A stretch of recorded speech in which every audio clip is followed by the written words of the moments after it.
Hi, my name is Siobhan Bujak. I'm a docent at the aquarium here, and with me is my service dog, Tyr. I'm going to be showing you how to do cross-stitch today. Now, cross-stitch has been around since the Middle Ages. It's one of the oldest forms of embroidery. A variety of materials can be used for the thread. Young girls would use this as a way to learn their alphabets, as well as to learn designs to decorate their household linens, tablecloth, doilies. Now it's become more of a form of art where you can hang things on the walls to decorate your home. You can either purchase a kit, which has everything included in it, all the thread you need, the cloth, the needle, or you can purchase everything separately. I've got some cloth here, a few different threads, whoops, and a book of patterns. So you could get multiple patterns for the cost of one book. So I'm going to start with showing you how to start the cloth when you decide what pattern you're going to do. Hi, buddy. What you want to do is, using a pencil, you want to find the very middle of the cloth and make a fine mark both directions, making a little X in the very middle. This way, your design is centered on the cloth rather than being too close to any one of the edges. The next thing you want to do is you want to tape the edges, because while this is very finely woven and tightly woven, it will fray, which you don't want your pattern coming undone in the middle of your process. So the best way to do this is with masking tape. You can use duct tape or packaging tape if that's what you have available, but masking tape works the best. Sorry, bud. Yay, the masking tape frays.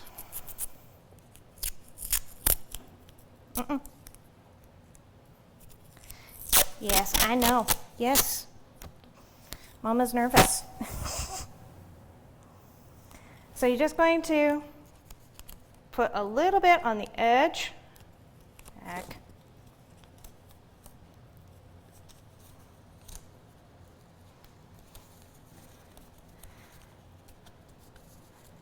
And you don't want too much overlap off of the end. So, and we just do that on all four edges. Can you sit? Thank you, good boy. Yeah, I know. I know, this is the first time Mama's done this with you.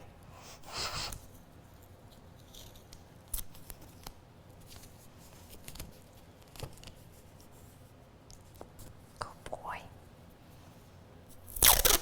This is probably one of the more time-consuming portions of the process. The other is separating out the thread.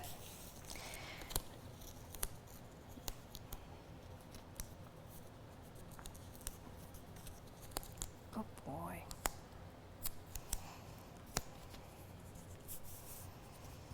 I got into cross stitch,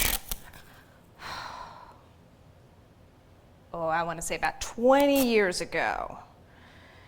Back when it was more of a thing for older people to do. But it's becoming more and more popular. It's nice and relaxing, and you get a nice, pretty piece when you're done. Okay. All taped up.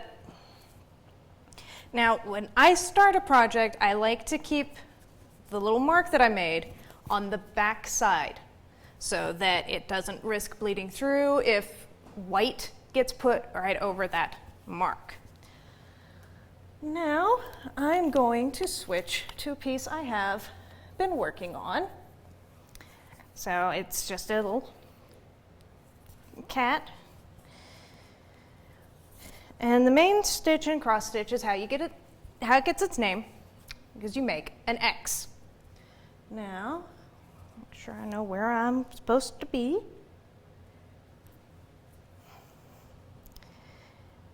You go from the back side, beep, beep, beep, beep, through the hole, and then you go across.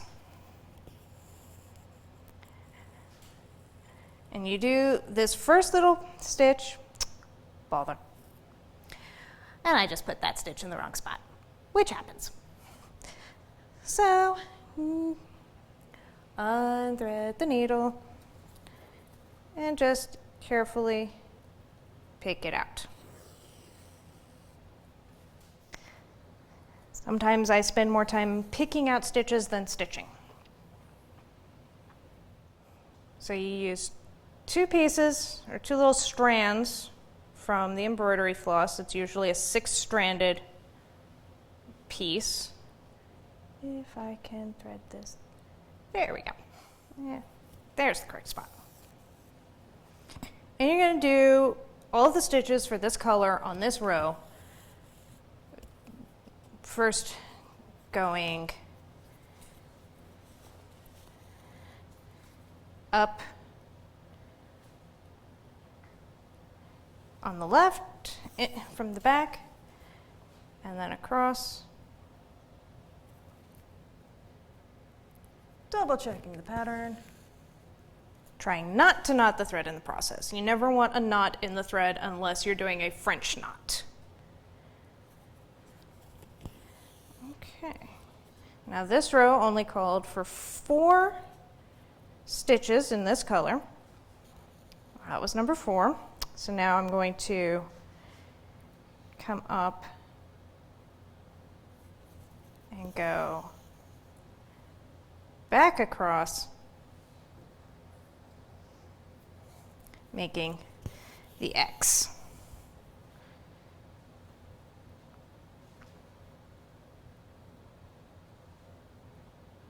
Sometimes getting the needle into the hole can get a little more complicated as you're adding more and more colors in that area.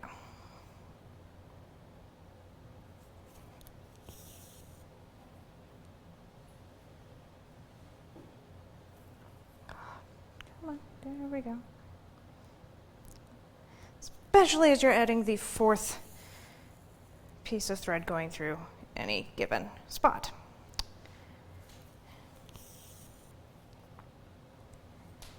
So this part can take a little while with the smaller colors as you're adding detail.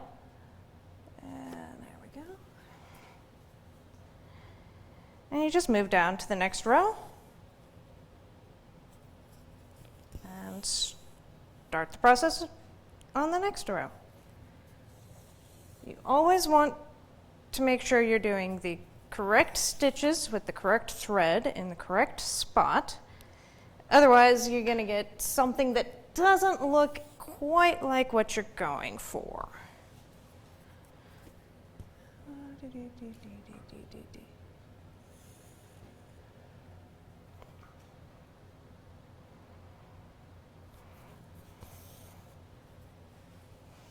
And if the thread starts to twist, just let it hang.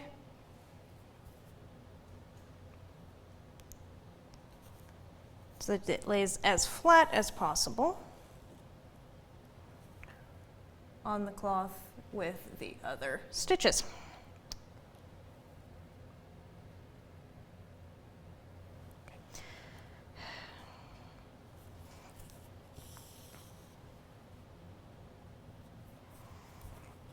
I always enjoy once I get past, say, 1 or 2 colors, because then you really start to see the pattern coming out. You see what you're trying to make, and it really starts to take on a life of its own rather than just being, okay, put the needle through the hole multiple times. Yes. So, go back the X.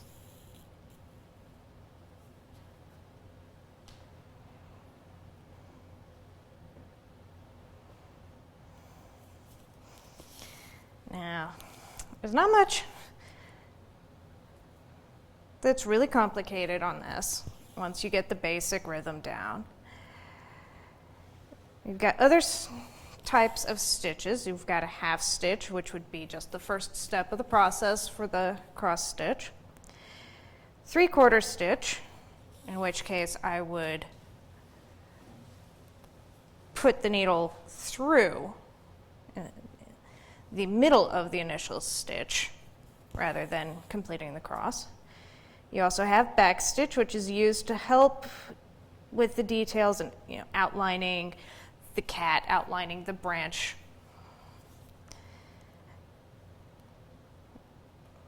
There we go. French knots are used often for small eyes, or I think this one's got ladybug dots that it gets used for. There we go. Oh, you're kidding me. Okay. Now I get to figure out where this next stitch is supposed to be.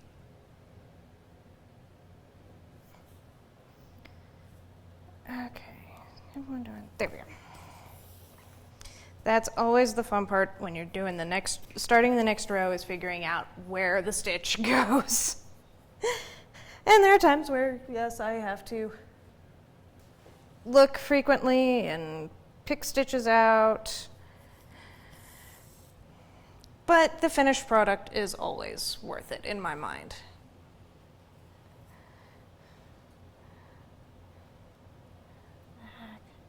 You always want to make sure that the end of the thread that you're working with does not get incorporated into your stitches, because that would make the stitch too thick and disrupt the flow of the project. Because the stitch that is too thick, you're going to notice it. It's just always seems a little off.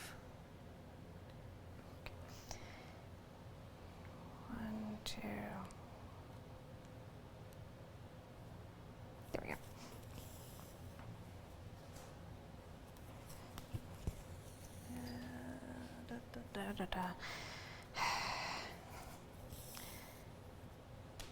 This is probably the tedious part, but as I said, it's fun. And you get a nice decorative piece. Now, I know you're probably going, the puppy. So, now, my service dog doesn't help me with this, but he does help with other things. Heck. It's a nice way for me to relax, and once I'm relaxed, he, as you can see, has calmed down. So he's like, okay, Mom's doing better now. I'm not usually fond of speaking in public, but this is something I enjoy, so it makes it a little bit easier. You can't get a crick in your neck from this, though.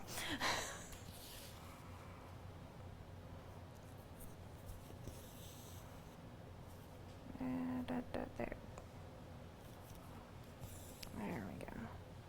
So, actually, I think I'm going to, let's see, where's my next spot? Oh, bother. Oh well. That little bother was I missed a few stitches on those last rows because they were way far away from where I was working. But I can go back and pick them up. That's always an option.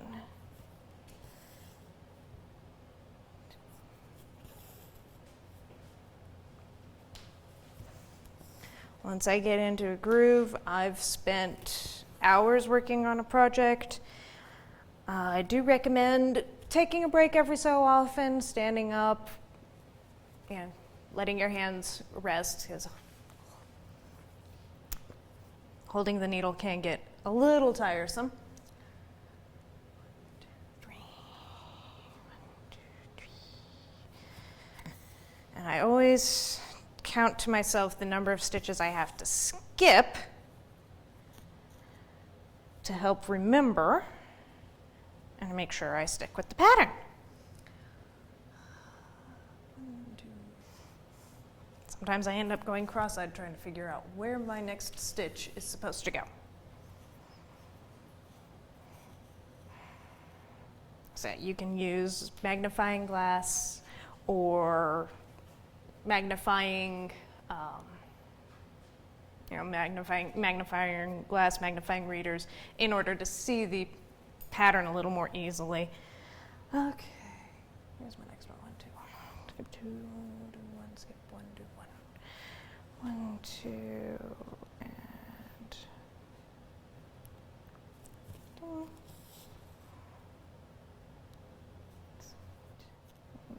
9, 10. I will use the needle to help keep track of which areas I'm skipping. Makes it a little easier to count, especially when you have to skip more than a couple. And now I'll pick up those stitches I missed. Not recommended to do it this way, but it works for me. And now I have corrected my little oops from earlier. And I can finish up the row. Let's see, there we go. So in this area, actually, you can see how I'm doing the cross. So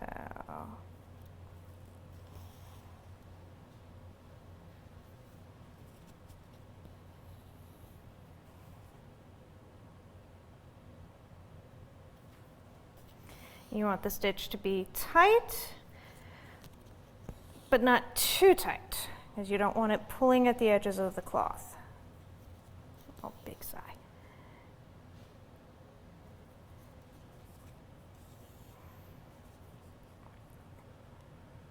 Now, for this size project, as you can see, I've got a wooden hoop that helps hold the cloth tight, which makes it much easier to stitch on. I've done cross stitch without using a hoop, and my hands always hurt worse after that because you're both using the needle and you're having to hold the cloth tight. You want it to be tight for ease of work. Now, with projects that are bigger than this, you can get bigger hoops. I've seen them up to about, let me set that down, probably about that big in diameter, if not a little bit bigger. But too big, it can get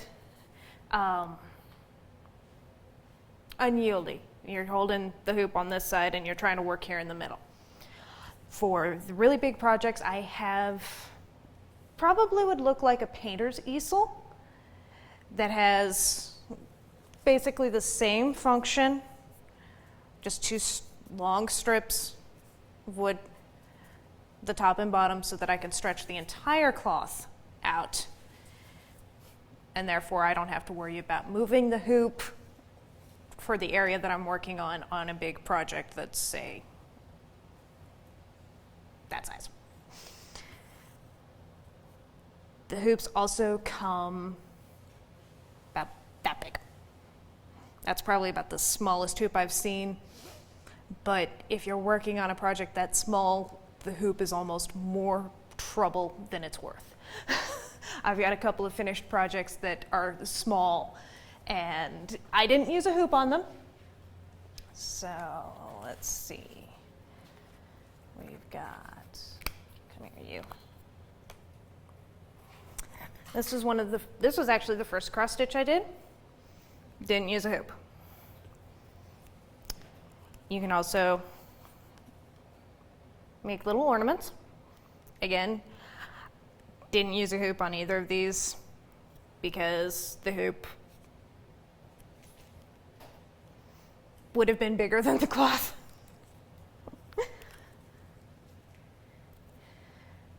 And here's an example of why you want to mark the middle of your cloth. So I started off up here, the very, very edge, and I have a whole bunch of empty space. I also didn't have any tape, so I just used extra thread to bind the edges. Not the best idea. It works, but using tape is much, much easier, and to me looks a little nicer.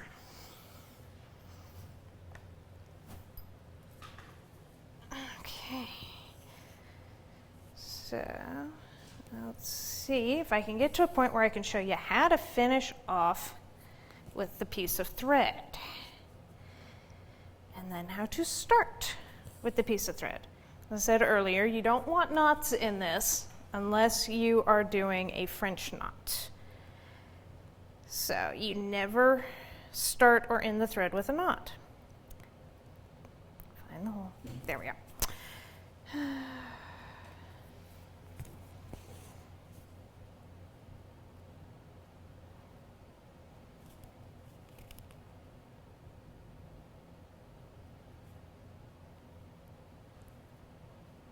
Oh, we'll miss that one.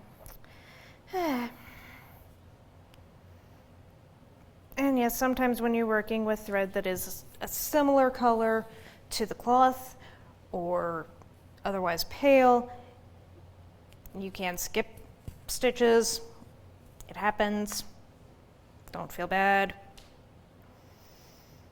You just go back and pick it up as you can.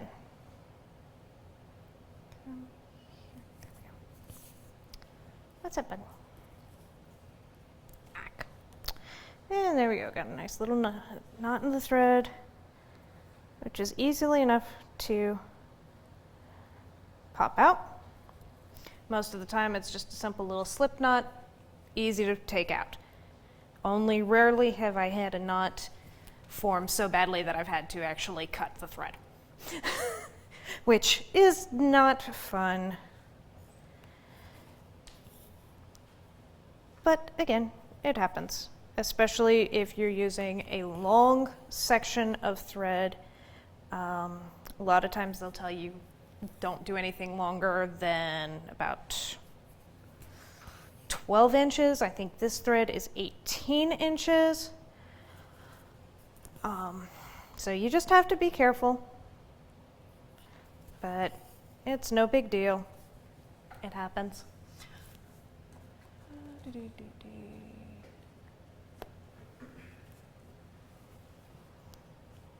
What's up, bud? Is there someone outside? Very good. Very good. Dad's a good boy. Hi, what? It's okay. He's okay. We gotta keep doing this though. Skip one, do one, skip one, do two. Okay, skip one, do one. Yes, I know. We're good, buddy. Skip one, do two. And again, this way I'm not constantly looking at the pattern while I'm trying to work. What? Yeah. Hey, he's okay. Goofball. Skip two, do one. Ah. What? And oh, hey. Thank you, Tear. You distracted me and I put the stitch in the wrong hole. Tried to do a back stitch instead of a cross stitch. Oh well. And unthreading your needle to pick out the stitch is always easier than trying to thread the needle back through the hole the exact same way. 9 times out of 10, that just results in a bigger mess. So, I know there are needle threaders out there. Not while you're working, not while you're working. I've never really liked them. So, personal preference is a big thing in cross stitch, whether you use a put together kit or buy the pattern and the thread and the cloth all separately. Same way with whether you use a needle threader or not. Okay. Zip, 2, do 1. Now that I got that problem fixed. Here, don't scrounge. And 1, 2, 3, 4. 1, 2, 3, 4, 5, 6, 7. Okay. I like using this little setup. It's just a magnetic metal piece of office equipment my mother gave me to hold the project, and then use another piece of paper so that I don't lose track of what line I'm working on. I've done projects without using this, especially the smaller ones, but as it gets bigger and as you're working on the smaller colors and colors that aren't used as much, having this can make it a lot easier to know where you are in the pattern versus trying to remember everything. 1, 2, 3, 4, 5, 6, 7, and there we go. You don't have to use this exact setup, but even just having a ruler to mark that line that you're working on is helpful.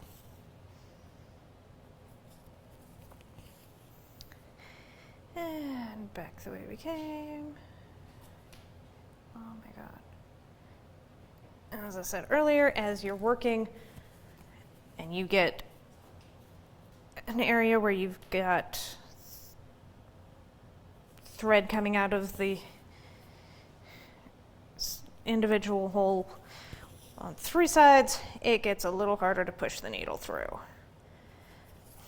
Now you can sometimes look from the back and go, there's where I need to poke it through, but that doesn't always work, and a lot of times you can actually get the wrong hole. So not recommended, but you can do that in a pinch. Now let me see if I can. I think on the next row I will be able to show how you start and end a line of thread. Or maybe not. Okay. 3, 2, 1. Now, 1, 2, 3, 2, 1. Every pattern is going to have its little key for what color goes with what symbol, so that you're not just blindly doing this. All the way over here. And which stitch to use for which symbol. So, let me see. So that I don't have to take the pattern off my stand. That is not helpful.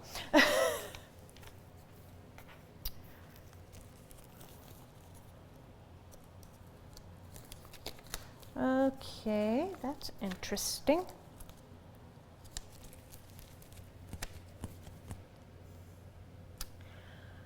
Special instructions, yet does not seem to have. Ah, there it is. 2 pages. So, this is actually slightly bigger so you can see the pattern a bit more. So, for example, in this one, these round blue dots and the round green dots are where you'd put a French knot. That's one of the last stitches you ever do on a project. The lines are for back stitches. And then here shows which thread goes with which symbol.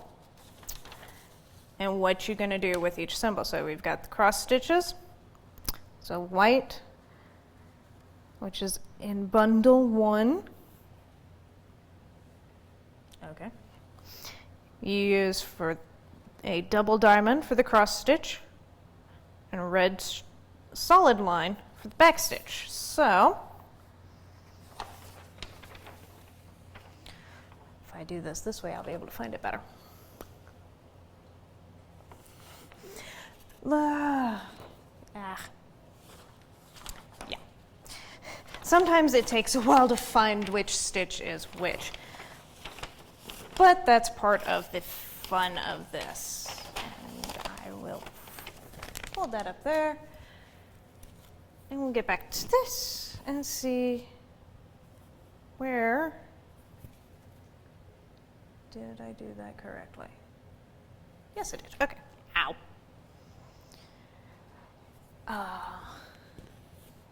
Finish. Okay. Well, I guess that's all the time for today. I can quickly show starting and finishing. If I can get this thing. So when you finish a thread, you come to the back side. You're going to thread your needle under previous stitches. Pull it through. That's going to catch the end of that thread so it doesn't come unwoven. And then when you start the next piece of thread, you're going to do the same. What you're going to do is you'll catch the end with your first few stitches, tying it down so that you don't pull the thread completely through. And that is cross stitch.